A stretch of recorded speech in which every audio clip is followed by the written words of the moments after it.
এ বদনা, তুই তো খুব জ্ঞানী।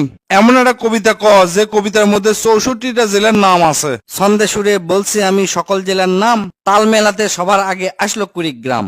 প্রধান জেলা ঢাকা থেকে একটুখানি দূর, এক জেলার নাম নরসিংদী, আরেকটা গাজীপুর।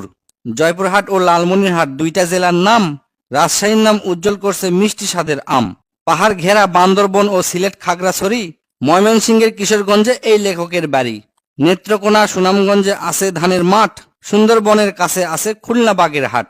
ভোলা এবং বরিশালে আছে অনেক নদী, পাবনায় আছে পাগলাগারদ, বগুড়ায় আছে দধি। পাশাপাশি দুইটা জেলা টাঙ্গাইল জামালপুর, আরো দুইটা জেলা হলো কুষ্টিয়া যশোর। মনের মতো একটা জেলার নাম তার মাগুরা, দন্তান্নতে নারায়ণগঞ্জ, নাটোর ও নওগাঁ। দন্তান্নতে আরো 4টি জেলা বলতে আমি পারি, নবাবগঞ্জ ও নোয়াখালী, নড়াইল, নীলফামারী। গঞ্জদিয়া মানিকগঞ্জ হয় আরো মুন্সীগঞ্জ, গোপালগঞ্জ হয়, হবিগঞ্জ হয় আরো সিরাজগঞ্জ। চাপাই নবাবগঞ্জ কিন্তু গঞ্জ দিয়া ভাই, এদের ছাড়া বাংলাদেশে আর কোনো গঞ্জ নাই।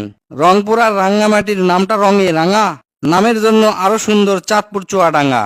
কক্সবাজার নামের জেলা আছে সাগরও পারে, পঞ্চগড়টা পড়ছে বন্ধু দেশের এক কিনারে। ফেনী জেলার নামটা মাত্র 2টা অক্ষর দিয়া, সবচেয়ে বেশি অক্ষর লাগে লিখতে ব্রাহ্মণবাড়িয়া। 6টা অক্ষর লিখতে লাগে মৌলভী বাজার, এদিক থেকে শরীয়তপুর সমান তাহার। শেষের দিকে এসে দেখি বসছে পুরের মেলা, নামের শেষে পুর লাগানো অনেকগুলো জেলা। পুর দিয়ে ভাই শেরপুর আছে পিরোজপুর, মেহেরপুর ও মাদারীপুর, আরো দিনাজপুর। ফরিদপুর ও লক্ষ্মীপুর এই দুইটা জেলার সাথে পুরের পালা শেষ করিয়া গেলাম বরগুনাতে। আসার পথে কুমিল্লা ও ঝালকাঠি সহ ঘুরে এলাম রাজবাড়ী, তার সঙ্গে ঝিনাইদহ। গাইবান্ধার নাম বাদে থাকে আর মাত্র এক হালি, তাদের মধ্যে একটা জেলার নাম পটুয়াখালী।